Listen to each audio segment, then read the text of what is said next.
This is Al Brooks. Thank you for watching the Brooks Trading course.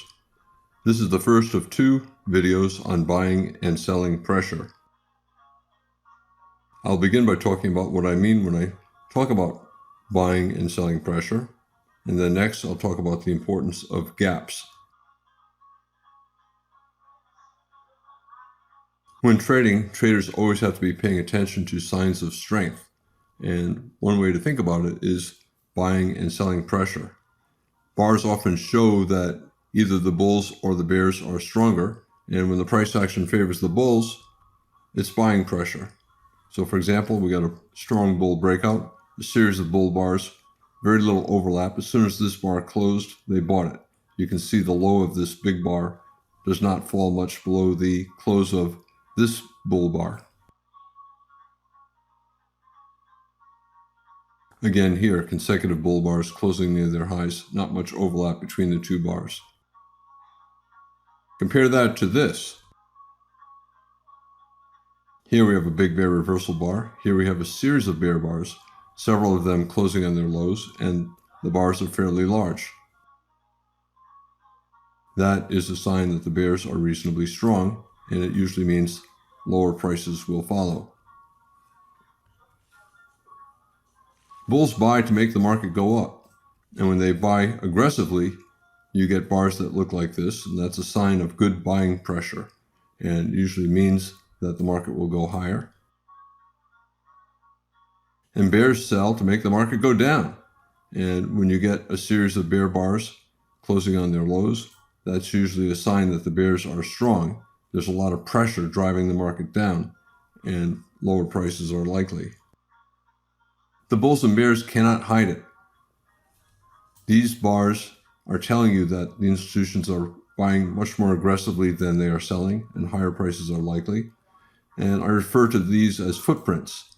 When you get signs that the bulls are strong, buying pressure, or signs when the bears are strong, it's selling pressure. It means that the institutions are trying to move the market, and there's fairly uniform opinion in the institutions, and that usually means that the trend will continue. Whenever the market is pretty clear, this is clearly bullish, big bull bars closing on their highs, not much overlap between the bars. That's a sign that the bulls are in control, and that clarity is due to the buying pressure.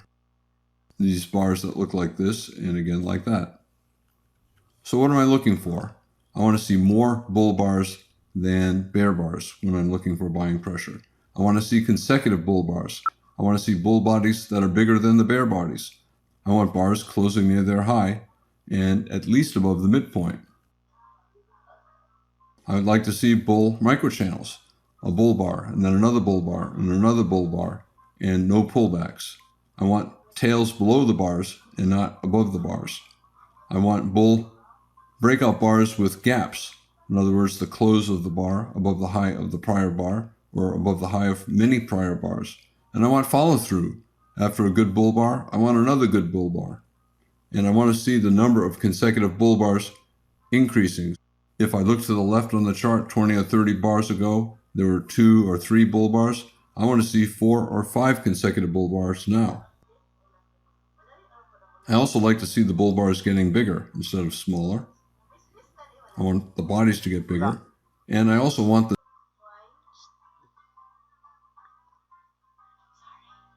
number of consecutive bear bars to get smaller. If there were 3 consecutive bear bars 20 bars ago, I only want to see 1 or 2 bear bars at a time. And I want the bear bodies to get small. All right, let's take a look at this chart. First thing that is striking is that there are more bull bars than bear bars, and that there are also consecutive bull bars. There are 4 bull bars here and 5 consecutive bull bars here. And look at the size of the bull bodies and compare them to the bear bodies. The bull bodies are bigger than the bear bodies. I want to see bull bars closing on their highs, or only having small tails on top, like this, like this. Here's one with a big tail, but it's only one of the past 6 or 7 bars. Bull bar closing near its high, certainly at least above its midpoint.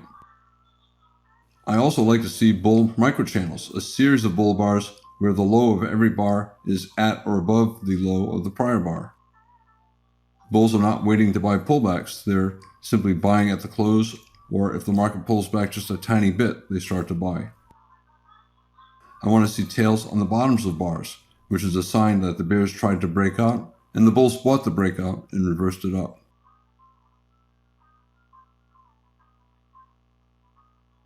And I like to see gaps, either between the close of a bar and the high of the prior bar, or the low of a bar and the high of a prior bar. Again, the low of this bar is above the high of that bar. There's a gap. That is a sign of strong buying. I want to see the bull bars getting bigger. So we have a few bull bars here and then a bigger one. A bull bar here and then a bigger one. Bull bar here and then a bigger one. I want to see surges in the buying. And I don't want to see consecutive bear bars. A bear bar, okay, but it's followed by a bull bar. Good for the bulls. Same here and here. Also want the bear bars to get smaller instead of bigger. So we've got a bear bar here, a smaller bear bar here. Let me talk a little bit about our bear trend, and the opposite of what I just talked about is true for the bears.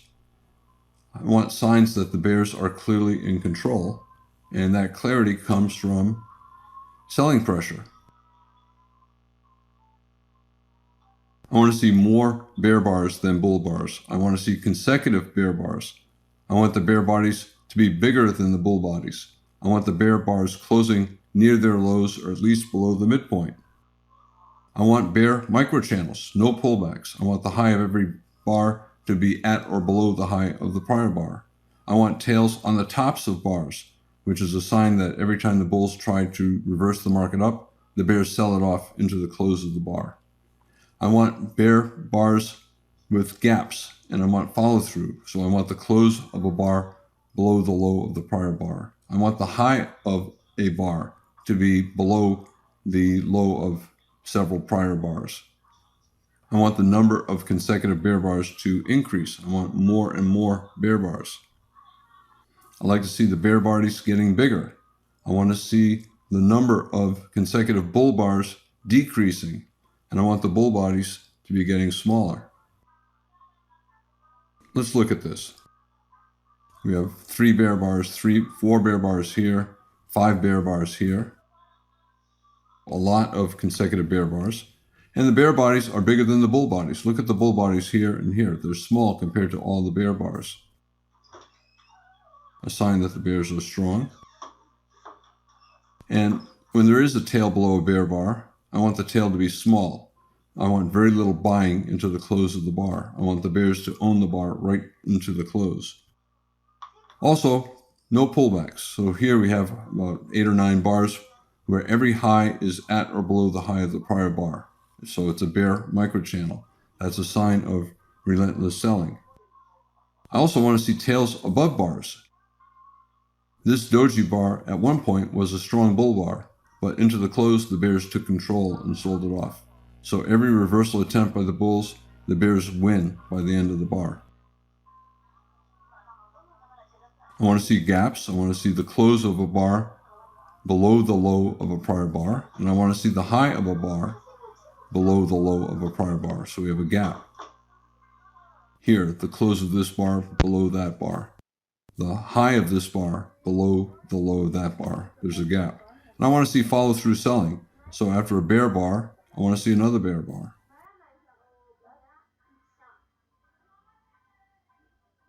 Small bear bar, bigger bear bar. Small bear bars, bigger bear bar. I want the bear bodies to get bigger, not smaller.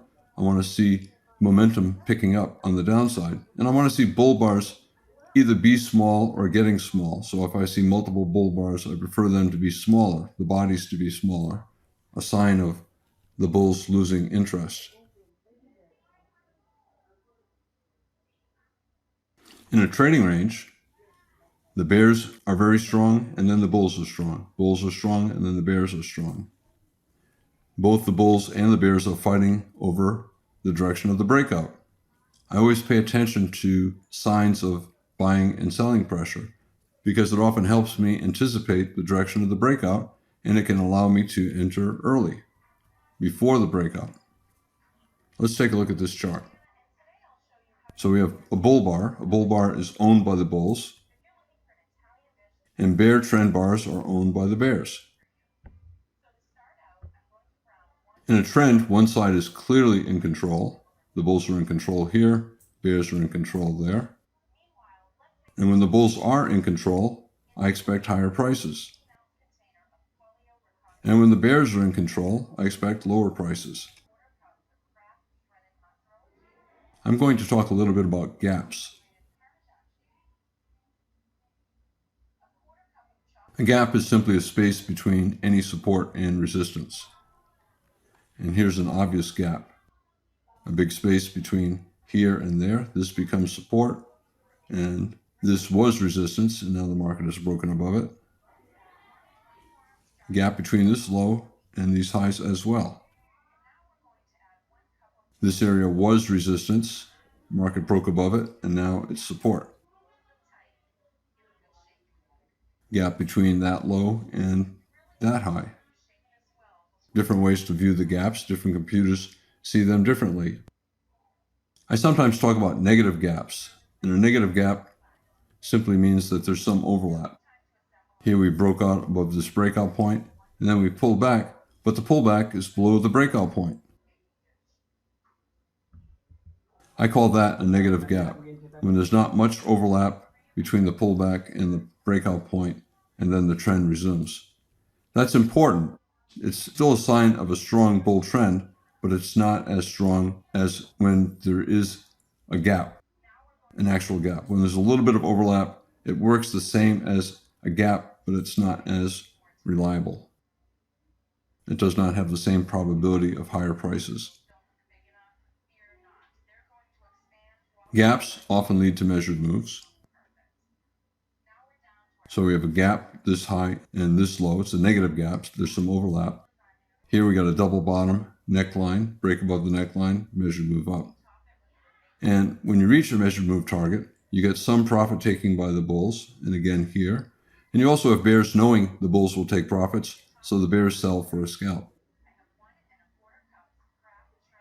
A lot of gaps, not so obvious. I use gaps differently from how anyone else I've ever seen uses the term gaps, but I use the definitions that I use because they help find trades. They make sense. Here we have a gap between the low of this bar and the high of that bar. That is a sign of strength.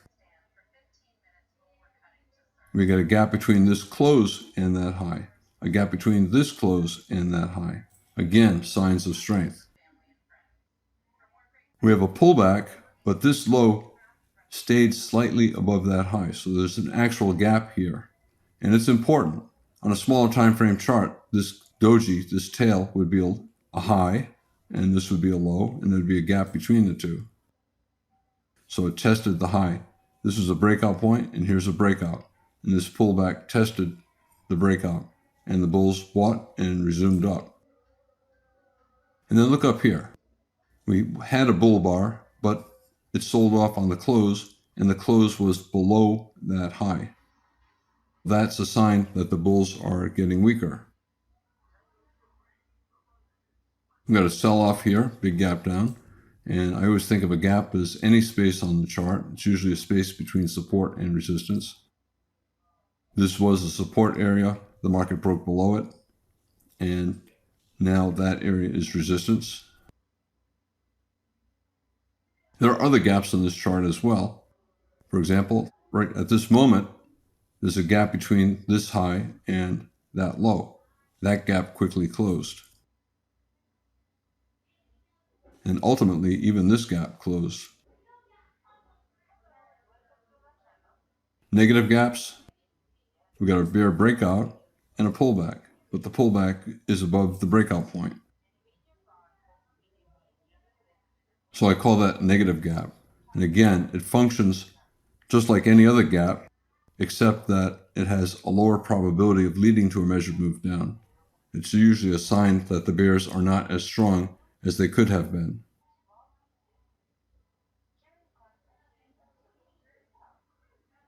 Gaps often lead to measured moves, even when there's a negative gap. The way I look at this is as follows. The market sold off and rallied, and it sold off again, but did not rally much. I think of it as an attempt at a double bottom. So we rallied, we sold off, trying to get a double bottom, but no double bottom at all. But I'm still thinking that, okay, it's a possible failed double bottom, and therefore I want to look to see what the market does around a measured move down. And I think that's how the market views it. When you got a low here and then a sell-off, a lot of times it bounces and you get a double bottom. And if the market then breaks below the double bottom, you look for a measured move down. Other times it doesn't even stop at the prior low, so there really is no double bottom. It breaks below that low. I still think of it as an attempt by the bulls to create a double bottom, but the bulls were so weak that there was no bounce at all. Because it was an attempt to create a double bottom, if we break below it, I'm looking for a measured move down. Anytime I see a bull breakout and a reversal below that bull breakout, I think of it as a failed double bottom, and I look for a measured move down based upon the height of the bull breakout. If we did bounce here, we would say, okay, we've got a double bottom, we're bouncing, and if it fails, we'll get the measured move down. Here, we did not get the bounce, but I'm still looking for the measured move down.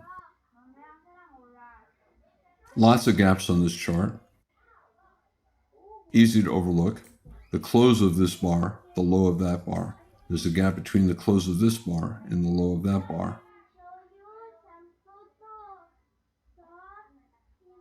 There's a gap between the high of this bar and the low of that bar. A gap between the high of this bar and the low of that bar. We have a gap here. This closed that low, but it immediately closed on the next bar. So the bears are getting weaker. They're unable to keep their gaps open, and that's a sign that the market might soon evolve into a trading range. In this video, I talked about buying and selling pressure, and I also talked about gaps. And I use gap in a much different way from anybody else. And I do so because I think the way I use it helps traders find and manage trades. I'm Al Brooks. This is the first of 2 videos on buying and selling pressure. Thank you for watching the Brooks Trading Course.